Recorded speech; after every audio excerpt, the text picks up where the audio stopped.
Ini seperti Elkan kan sebetulnya. Elkan. Karena Elkan waktu itu didaftarkan tuh di antara period 2006 sampai 2010 itu ada grace period. Tapi pada intinya dalam waktu 2 sampai 3 tahun mendatang itu ada potensi pemain under 18 kita itu sebetulnya punya 2 kewarganegaraan dan legal.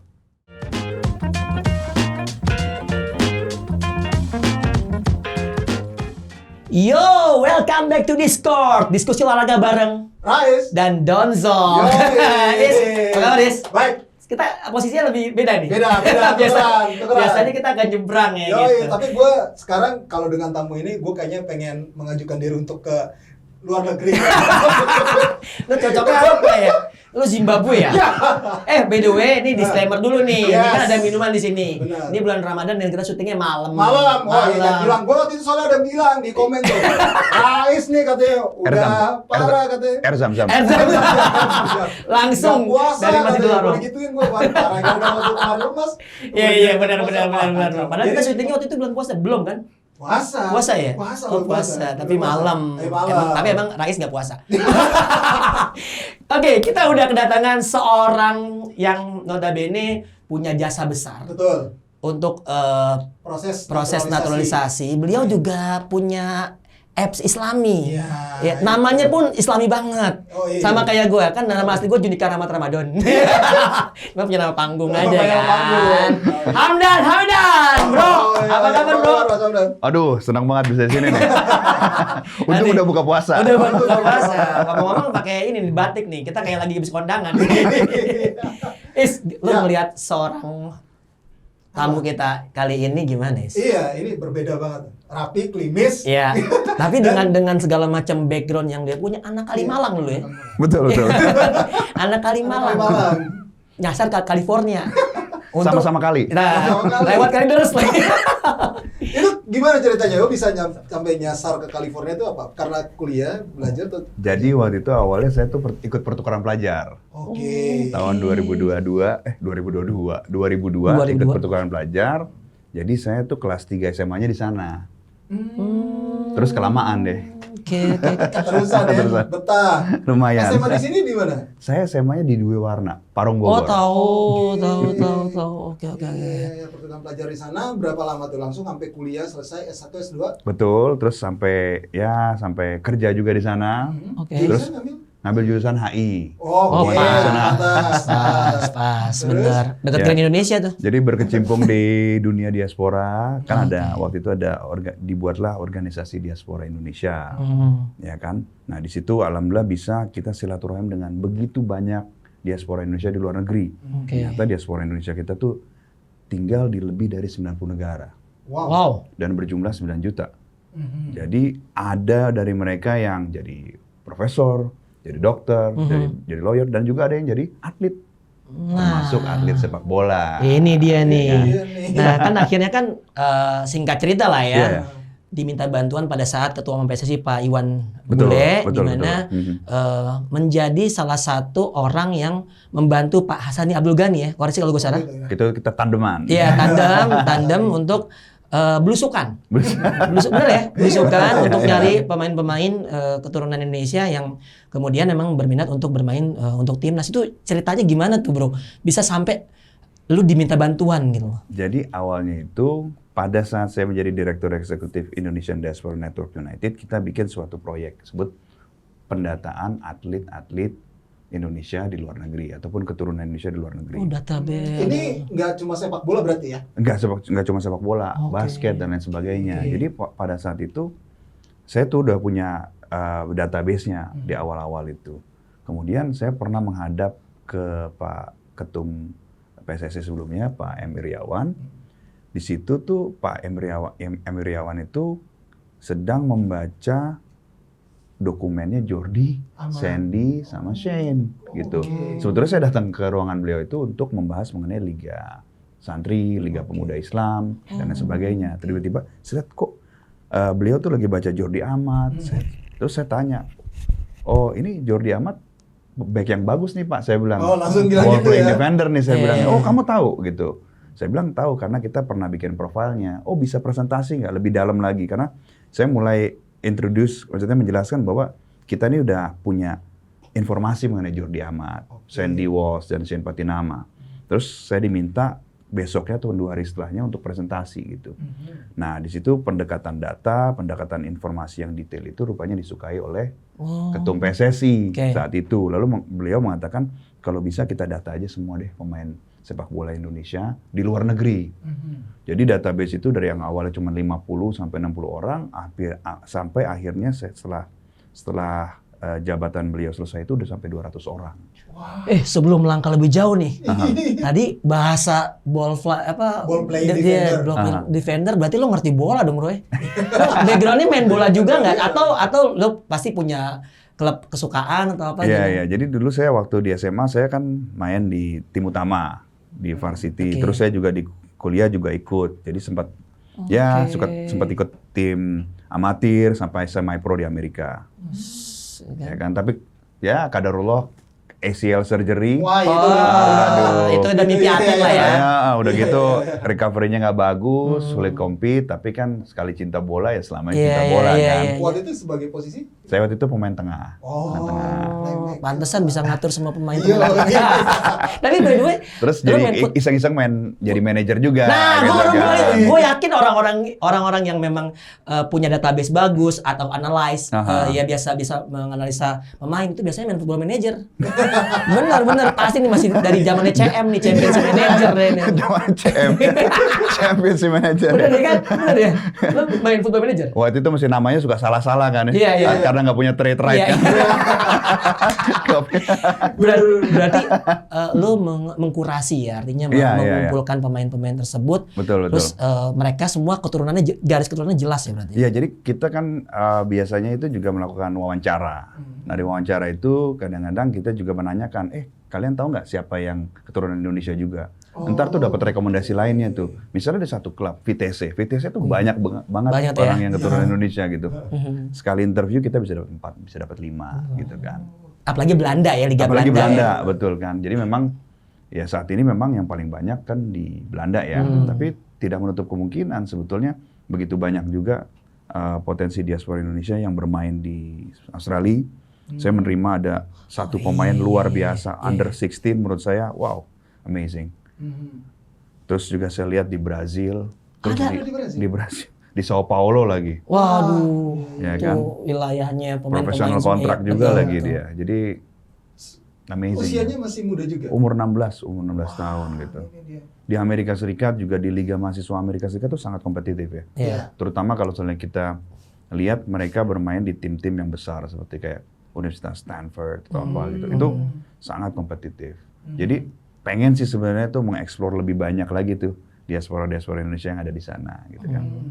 Apalagi sekarang kan kalau misalnya kita lihat ada namanya Undang-Undang Duit Kewarganegaraan Terbatas.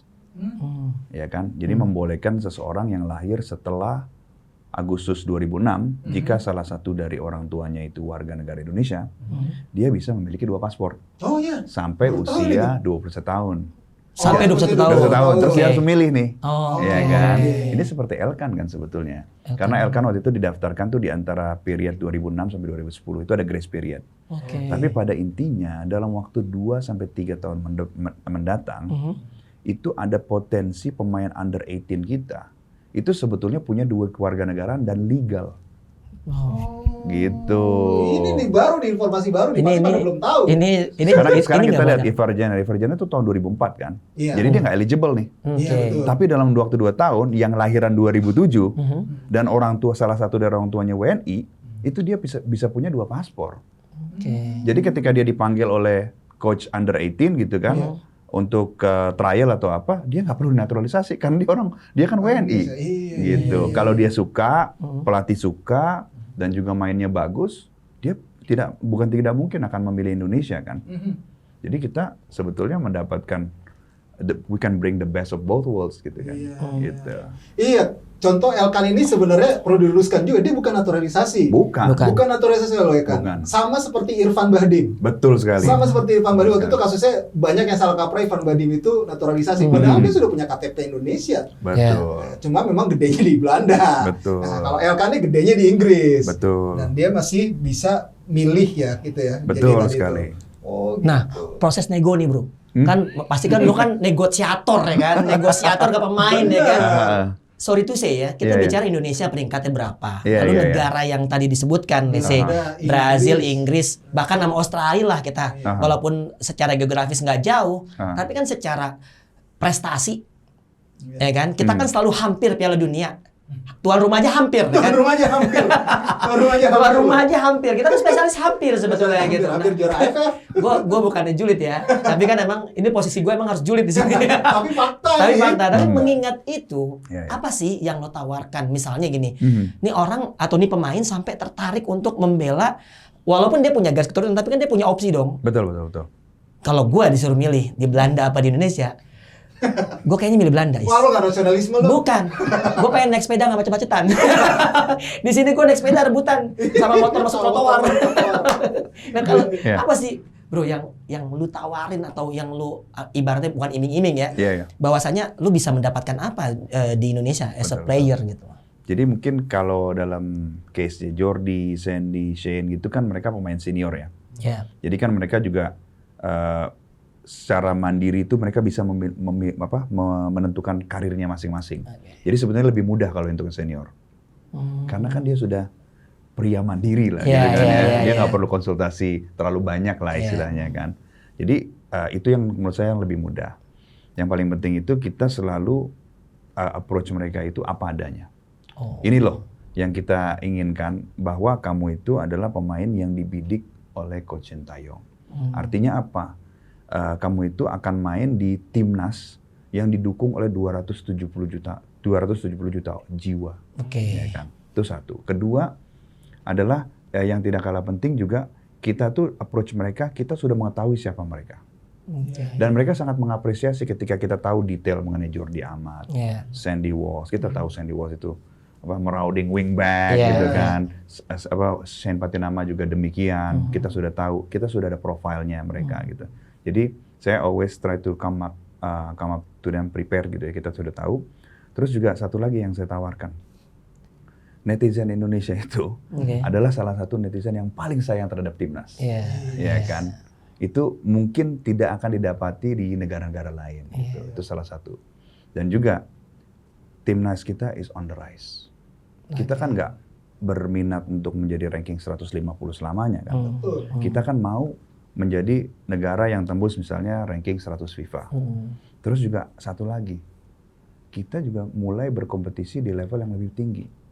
Ini adalah salah satu daya tarik tersendiri buat mereka bermain. Makanya ketika saya misalnya berbicara sama Jordi, sama Sandy, sama Shane, saya bilang kita akan compete di Piala Asia.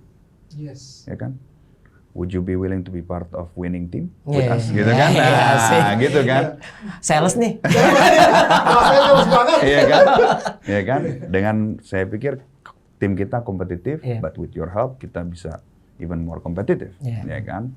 Mungkin ini kita bisa deliver some trophy, kan boleh dong kita kan? Iya, kita punya peluang di sana. Betul. Ada tambahan nggak sih bro? Kayak misalnya, lu nanti bakalan punya follower banyak nih, endorse ya apa bedak-bedak kecantikan. Jadi kayak misalnya U20 itu saya kan jelas banget di statementnya bahwa berdasarkan rekomendasi dari pelatih Coach Sintayong, pelatih berharap ataupun menginginkan Anda untuk di trial. Goalnya apa? Bermain di Piala Dunia U20. Ya kan, itu kan udah suatu tawaran yang menarik kan. Piala Dunia U20 kita tahu kalau ada Piala Dunia U20 itu scout dari berbagai macam klub pasti datang. Ya kan, you name it, dari Belanda, dari tim-tim besar di Belanda, dari Portugal, Spain, Porto, Benfica. Itu semuanya pada nontonin semua kan. Beli pemain sampah jual emas. Siapa nih who's going to be the next wonder kid kan. Jadi itu juga daya tarik yang luar biasa dengan adanya itu. Terus kemudian saya katakan juga seperti yang saya sampaikan pada tim senior, ini kita is on the rise. Jadi kita berharap kamu bisa menjadi part of the winning team. Apakah itu nanti di levelnya AFF gitu kan, terus kemudian di level Asia, bahkan competing untuk qualification of World Cup dengan jalur normal gitu kan. Gitu. Tapi ya jadi yang kita tawarkan tuh project. This is the project, ya kan. Terus kita juga nanya, kamu tuh kamu bisa ngebayangin nggak 5 tahun lagi kamu akan main di mana? Ya kan. Kayak gitu. Nah, kadang ada omongan juga ini pemain naturalisasi ini, contoh Jordan Madsen ataupun Sandy gitu. Ini ada tawaran, lu dapat bayaran berapa nggak sih? Ada nggak sebenarnya pembicaraan itu dengan agen terutama agen mereka ya? Selama yang saya handle, saya lebih suka ngomong langsung sama pemain sih terus terang. Jadi saya tidak pernah menerima dan tidak pernah mentransfer. Sederhananya gitu. Oke, sederhananya memang belum ada ya Mas. Anda sendiri belum terima kalau misalnya agennya, gue minta ini itu ada syarat-syarat tersendiri. Kadang-kadang saya tuh gini, kadang-kadang ada hal yang kita bisa tawarkan bukan necessary uang. Ini. Ya kan, misalnya kita nawarkan, kan kamu nanti kalau datang ke Indonesia nanti kita cover business class. Ya kan, itu kan bukan necessary kasih uang gitu kan ya. Facility lah ya. Ya kan, kalau misalnya orang setinggi 185 kasih duduk kelas ekonomi, ya kan, pegel juga tuh dari Belanda. Pegel juga tuh, kayak ya kan? naik kereta ekonomi begini. Ya kan, misalnya contoh Shane itu habis main, dia 2 jam berangkat ke airport, ya kan, terus dia harus duduk di ekonomi, kan kesian juga gitu kan ya. Toh kita juga pada saat ketum PSSI berikan pelayanan yang terbaik gitu kan. Ya kan, kadang-kadang is that little detail kan. Kita kayak waktu itu Rafael saya ajak ke museum gitu kan, dia mau tertarikin tahu tentang Indonesia, kita ajak ke museum, ya kan. Tentu bukan sekedar makanan juga, tapi untuk mengetahui culture-nya dia seperti apa sih, culture leluhurnya dia gitu. Dan para pemain ini, terutama yang senior ya, ini murni memang awalnya oke ya Mas Hamdan punya database ya. Kan itu pasti dikurasi lagi sama Coach Sinteyong. Oh iya, semua. Jadi database saya itu saya kan menyiapkan untuk pribadi ya. Ya kan, supaya saya betul-betul mengetahui. Memang saya juga men-share database ini ke tim kepelatihan. Tapi 100% itu adalah prerogatif Coach Sinteyong yang akhirnya mengirim rekomendasi siapa nama-nama tersebut. Sampai berapa waktu itu? Kalau di senior waktu itu saya menerima kan cuma 3 kan. Oke, 3 ini. Ya, waktu saya tuh cuma menerima Jordi, Sandy, dan Shane. Audero tuh masuk gak sebenarnya? Audero mungkin sebelum saya kali ya. Tapi saya nggak pernah initiate contact dengan Audero ataupun Max Hilgers gitu saya nggak pernah gitu. Jadi saya pas senior cuma 3 itu saja. Dan kemudian waktu itu pas SK saya turun, memang Coach Sinteyong tuh menginginkan ada beberapa trial untuk calon pemain Piala Dunia U20. Ya kan, jadi pada saat itu saya diminta mengundang beberapa nama, ya kan, yang ada di list itu seperti Jim Krok, Kai Boham, Max Christoffel. Sebetulnya Ivar Jenner juga waktu itu diundang untuk trial di Jakarta. Cuman pada saat itu dia tuh sudah masuk pre-season di Jong Utrecht. Jadi nggak bisa hadir gitu. Terkait dengan data-data tadi, database sebanyak itu ya. Iya. Jumlahnya sekarang totally yang dipegang sama Hamdan itu berapa dan kebanyakan dari negara mana? Jadi itu sekitar 200. Terus kemudian memang paling banyak itu dari Eropa, terutama dari Belanda. Tapi saya nih lagi sedang bekerja sama satu tim, yaitu Football Talent Asia, untuk mengembangkan database ini.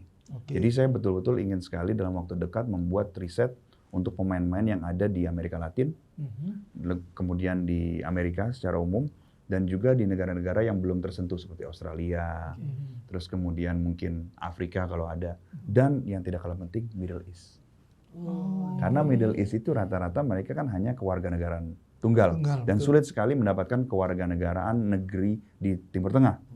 Jadi kemungkinan besar itu mereka masih WNI. Gitu. Jadi ada talenta-talenta kita nih yang belum di spot nih. Gitu. Iya. Dapat body Arab. Minimal buat kajian bagus lah. Proses-prosesnya tuh sampai akhirnya mereka disahkan sebagai warga negara Indonesia, itu prosesnya tahapnya apa aja sih? Kan tadi kan lo bilang kan dari pertama lo kurasi dulu, lo kirim ke Sinteyong, Sinteyong ada trial atau mungkin ngelihat video segala macam sampai say yes. Terus dokumen-dokumen dan lain-lain tuh gimana tuh? Jadi sebenarnya sih Coach Sinteyong kan ada perhitungan sendiri, kalkulasi sendiri, scouting tersendiri ya. Cuman juga saya juga membuat sendiri juga gitu kan, karena ini akan memudahkan kerja saya juga gitu kan. Nah, biasanya itu Coach Sinteyong itu akan mengirim surat resmi nama-nama yang ditawarkan untuk dinaturalisasi. Nah, kalau memang sudah oke dengan pemainnya, maka surat ini itu akan dikirimkan ke Kemenpora. Kemenpora itu akan ada surat juga, surat pengantar ya, berdasarkan analisa teknis yang dilakukan oleh pelatih, berdasarkan juga evaluasi dari tim legal PSSI. Dari situ baru ke Kumham. Jadi ada Kemenpora, Kumham, terus kemudian ada Kemensetnek. Di Kemensetnek itu ada BIN juga. Kemudian di DPR sidang paripurna, Komisi 3, Komisi 10, sidang paripurna lagi, terus dikembalikan kepada Presiden, Presiden menandatangani, kemudian dikirim ke Kemenpora, Kemenpora ke Kemenkumham, Kemenkumham untuk ke Kanwil, Kanwil itu penyumpahan, KTP, KK, paspor, pindah federasi. Pindah federasi. Berarti totally berapa lama harusnya kalau normal? Sebetulnya sih bukan masalah berapa lama sih. Kadang-kadang kan kita nggak bisa kontrol misalnya DPR lagi reses atau gitu kan ya. Tapi memang kita melihat ya undang-undang yang berlaku demikian dan kita harus hormati. Jalani. Tapi proses rata-rata berapa lama harusnya? Saya sih kayak melihat kayak Jordi Sandy itu memang 6 bulan ya, 6 bulan ya. Itu karena fotokopi KTP-nya kurang 2. Masih fotokopi KTP soalnya di Indonesia tuh. Itu yang bikin ribet. Ya. Mana kalau di ininya gedungnya suka mahal. Yang paling susah proses di antara tahapan-tahapan itu di bagian mana? Sebenarnya sih semuanya saya rasa cukup mudah juga ya. Maksudnya cuman memang ada beberapa proses yang harus dilalui, itu saja sih. Jadi nah, sampai yang penyumpahan tuh kan mereka kan hafal Pancasila, terus juga nyanyi Indonesia Raya. Ya, masa Mars Perindo lo ada aja ya kan, negaranya ini. Jadi maksud gua itu mereka tuh disuruh menghafal apa iya, gimana? kita siapkan. Kita siapkan file, ada dokumen kita siapkan. Jadi ini Pancasila, terjemahannya supaya mereka paham itu apa gitu kan ya. Kalau di Indonesia itu pas lagi mereka di Indonesia itu saya ajarin Pancasila juga sih. Saya tes hafalannya gitu. Sebelum balik ke Setoran dulu ya. Kayak bocah lagi Ramadan. Setoran hafalan. Tanya aja mereka.